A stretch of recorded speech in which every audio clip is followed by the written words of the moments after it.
ಐತಿಹಾಸಿಕ ದಿನ. ರಾಮಲಲ್ಲಾ ಮೂರ್ತಿಯ ಪ್ರಾಣ ಪ್ರತಿಷ್ಠಾಪನೆ ಆಯಿತು. ಇವತ್ತು ರಾಮಲಲ್ಲನಿಗೆ ಹೊಸ ನಾಮಕರಣ ಮಾಡಲಾಗಿದೆ. ಬಾಲಕ್ ರಾಮ್ ಅಂತ. ರಾಮ ಜನ್ಮಭೂಮಿ ಟ್ರಸ್ಟ್ ಕಡೆಯಿಂದ ಬಾಲರಾಮನಿಗೆ ಹೊಸ ನಾಮಕರಣ ಬಾಲಕ್ ರಾಮ್ ಅಂತ.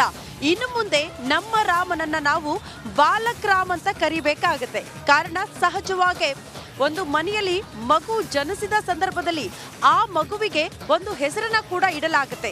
ಅದೇ ರೀತಿ ಅಯೋಧ್ಯೆಯ ರಾಮ ಮಂದಿರದ ಗರ್ಭಗುಡಿಯ ಒಳಗಡೆ ರಾಮಲಲ್ಲ ವಿರಾಜಮಾನನಾಗಿದ್ದಾನೆ. ರಾಮಲಲ್ಲನಿಗೆ ಈಗ ಹೊಸ ನಾಮಕರಣ ಮಾಡಲಾಗಿದೆ. ಅದು ಬಾಲಕ್ ರಾಮ್ ಅಂತ. ರಾಮ ಜನ್ಮಭೂಮಿ ಟ್ರಸ್ಟ್ ನಿಂದಲೇ ನಾಮಕರಣ ಆಗಿರೋದು. 5 ವರ್ಷದ ಬಾಲಕ ನಿಂತ ಭಂಗಿಯಲ್ಲಿರೋ ವಿಗ್ರಹ ಸಕಲ ಪೂಜಾ ವಿಧಿ ವಿಧಾನದಂತೆ ನಾಮಕರಣ ಮಾಡಲಾಗಿದೆ.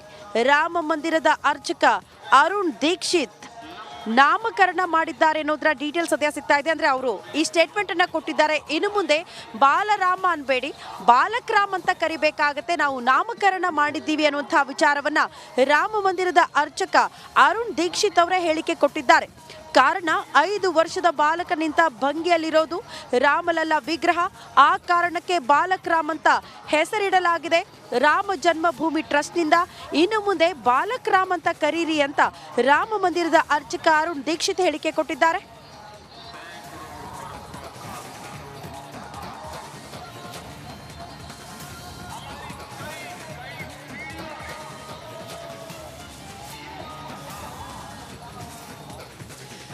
ರಾಮ ಮಂದಿರದ ಒಳಗಡೆ, ಆ ಗರ್ಭಗುಡಿಯ ಒಳಗಡೆ ಬಾಲಕ್ ರಾಮ್ ನೆಲೆ ಊರಿದ ತಕ್ಷಣ ಇವತ್ತು ಜನಸಾಗರವೇ ಹರಿದು ಬಂದಿದೆ ಬಾಲರಾಮನನ್ನ ಕಣ್ತುಂಬಿಕೊಳ್ಳೋದಕ್ಕೆ.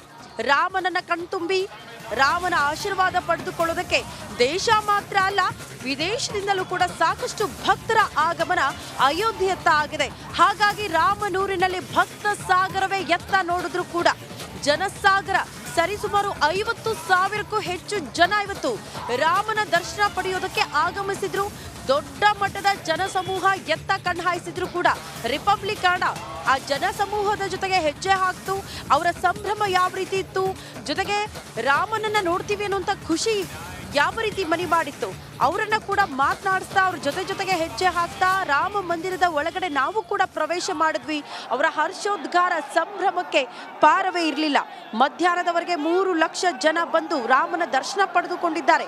ಪರಿಸ್ಥಿತಿ ನಿಯಂತ್ರಣ ಮಾಡೋದಕ್ಕೆ ಪೊಲೀಸರು ಹರಸಾಹಸ ಪಡಬೇಕಾಯಿತು. ರಘುಪತಿಯ ದರ್ಶನಕ್ಕಾಗಿ ನೂಕುನುಗ್ಲು ಉಂಟಾಯಿತು. ನೂಕುನುಗ್ಗಲಿನಲ್ಲಿ ಕೆಲವು ಭಕ್ತರು ಅಸ್ವಸ್ಥಗೊಂಡ್ರು.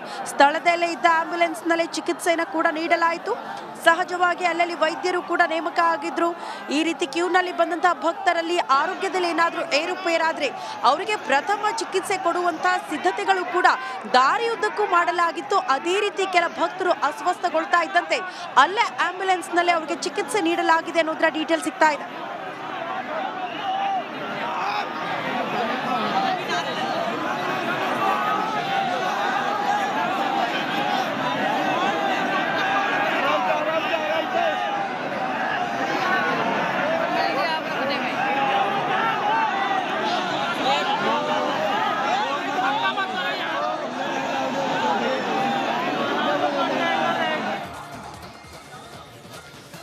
ನೋಡಿ, ಉತ್ತರ ಪ್ರದೇಶ ಸಿಎಂ ಯೋಗಿ ಆದಿತ್ಯನಾಥ್ ಅವರು ಅಯೋಧ್ಯೆಯಲ್ಲಿ ರಾಮ ಮಂದಿರ ಉದ್ಘಾಟನೆಯ ಸಂದರ್ಭದಲ್ಲಿ, ರಾಮಲಲ್ಲಾ ಮೂರ್ತಿಯ ಪ್ರಾಣ ಪ್ರತಿಷ್ಠಾಪನೆಯ ಸಂದರ್ಭದಲ್ಲಿ ಪ್ರತಿ ಕ್ಷಣದ ಮಾಹಿತಿನ ಪಡೆದುಕೊಳ್ತಾ ಇದ್ರು. ಸ್ಥಳಕ್ಕೆ ಬಂದು ಸಿದ್ಧತೆ, ಭದ್ರತೆ ಎಲ್ಲವನ್ನ ಕೂಡ ಪರಿಶೀಲನೆ ಮಾಡಿದ್ರು. ನಿನ್ನೆ ಅಮೃತ ಗಳಿಗೆಗೆ ಆ ಕಾರಣಕ್ಕೆ ಗಣ್ಯಾತಿ ಗಣ್ಯರೇ ಸಾಕ್ಷಿಯಾದ್ರು. ಅತಿ ಹೆಚ್ಚಿನ ಭದ್ರತೆಯ ಮಧ್ಯದಲ್ಲಿ ಐತಿಹಾಸಿಕ ದಿನದಂದು ಅದ್ಭುತ ಕಾರ್ಯಕ್ರಮ ಜರುಗಿತು.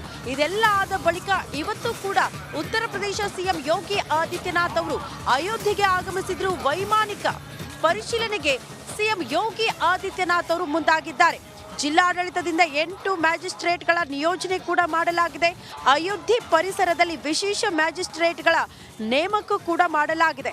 ಸದ್ಯ ಅಯೋಧ್ಯೆಗೆ ಸಿಎಂ ಯೋಗಿ ಆದಿತ್ಯನಾಥ್ ಅವರ ಆಗಮನ, ವೈಮಾನಿಕ ಪರಿಶೀಲನೆ ನಡೆಸಿದ್ದಾರೆ ಸಿಎಂ ಯೋಗಿ ಆದಿತ್ಯನಾಥ್. ಜಿಲ್ಲಾಡಳಿತದಿಂದ 8 ಮ್ಯಾಜಿಸ್ಟ್ರೇಟ್ಗಳ ನಿಯೋಜನೆಯಾಗಿದ್ದು ಅಯೋಧ್ಯೆ ಪರಿಸರದಲ್ಲಿ ವಿಶೇಷ ಮ್ಯಾಜಿಸ್ಟ್ರೇಟ್ಗಳ ನೇಮಕ ಕೂಡ ಆಗಿದೆ. ಎಲ್ಲವನ್ನ ಕೂಡ ಸಿಎಂ ಯೋಗಿ ಆದಿತ್ಯನಾಥ್ ಖುದ್ದು ಭೇಟಿ ಮಾಡುವ ಮೂಲಕ ಪರಿಶೀಲನೆ ಮಾಡಿದ್ದಾರೆ. ಸಹಜವಾಗಿ ದೊಡ್ಡ ಮಟ್ಟದ ಸವಾಲಾಗಿತ್ತು ನಿನ್ನೆಯ ಕಾರ್ಯಕ್ರಮ. ಬಹಳ ಅಚ್ಚುಕಟ್ಟಾಗಿ ರಾಮಲಲ್ಲಾ ಮೂರ್ತಿಯ ಪ್ರಾಣ ಪ್ರತಿಷ್ಠಾಪನೆ ನೆರವೇರಿತು. ಇಡೀ ಭಾರತವೇ ಅದಕ್ಕೆ ಸಾಕ್ಷಿಯಾಯಿತು. ಕೋಟ್ಯಾನುಕೋಟಿ ಹಿಂದೂಗಳು ಆ ಕಾರ್ಯಕ್ರಮವನ್ನು ಕಣ್ತುಂಬಿಕೊಂಡು ಭಾವುಕರಾದರು. ಆದರೆ ಇವತ್ತು ಕೂಡ ಅಯೋಧ್ಯೆಗೆ ಮತ್ತೆ ಸಿಎಂ ಯೋಗಿ ಆದಿತ್ಯನಾಥ್ ಅವರ ಆಗಮನವಾಗಿದ್ದು ವೈಮಾನಿಕ ಪರಿಶೀಲನೆಗೆ ಮುಂದಾಗಿದ್ದಾರೆ ಸಿಎಂ.